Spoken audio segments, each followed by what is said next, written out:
அஸ்ஸலாமு அலைக்கும். இன்னைக்கு ஒரு சண்டே சமையல் தான் உங்களோட ஷேர் பண்ணிக்க போறேன். ஒரு பக்கத்துல நெய்ச்சோறு வச்சாச்சு. இன்னொரு பக்கத்துல பீஃப் கறி, ஒரு பக்கத்துல டால். ஸ்ரீலங்கால பருப்புக்கு கூட அந்த பிரியாணி இலை வச்சு தாளிச்சு ஊத்துவாங்க. டேஸ்ட் சூப்பரா இருக்கும். அந்த ஃப்ளேவர் கூட ரொம்பவே நல்லா இருக்கும். பொட்டேட்டோ ஃப்ரை சிம்பிளாவும் இருக்கும். ஆனா ரொம்ப டேஸ்ட்டா இருக்கும். இந்த மாதிரி கண்டிப்பா ட்ரை பண்ணி பாருங்க. ஒரு பேன்ல கடுகு, வெங்காயம் நல்லா பொரிஞ்சதுக்கப்புறம் மாசி பொடி, அதுக்கப்புறம் கிழங்கு, கொஞ்சம் மஞ்சள் பொடி, அதுக்கப்புறம் மிளகாய் பொடி இது எல்லாத்தையும் போட்டு மிக்ஸ் பண்ணி தேவையான அளவு தண்ணி ஊற்றி அப்படியே கொஞ்சம் ரோஸ்ட் பண்ணி எடுத்தீங்கன்னா அவ்வளோ டேஸ்ட்டாக இருக்குது. சும்மாவே ரைஸோட பிசைஞ்சு சாப்பிடலாம்.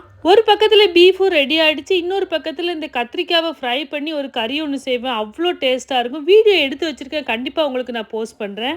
இது என்னோட ஃபேவரட் புளி மீன். அவ்வளோ டேஸ்ட்டாக இருக்கும். பண்ண அன்னைக்கே சாப்பிடாம நெக்ஸ்ட் டே நீங்கள் ஒரு ஒயிட் ரைஸோட பிசைஞ்சு சாப்பிட்டீங்கன்னா அவ்வளோ சூப்பராக இருக்கும். பீஃப் சாப்பிடாதவங்களுக்காண்டி ஃபிஷ் கறியும் வச்சுருந்தேன். ஃபிஷ் கறி, டால், பொட்டேட்டோ கறி, பீஃப் கறி, அந்த கத்திரிக்காய் கறி அவ்வளோ டேஸ்ட்டாக இருந்துச்சு.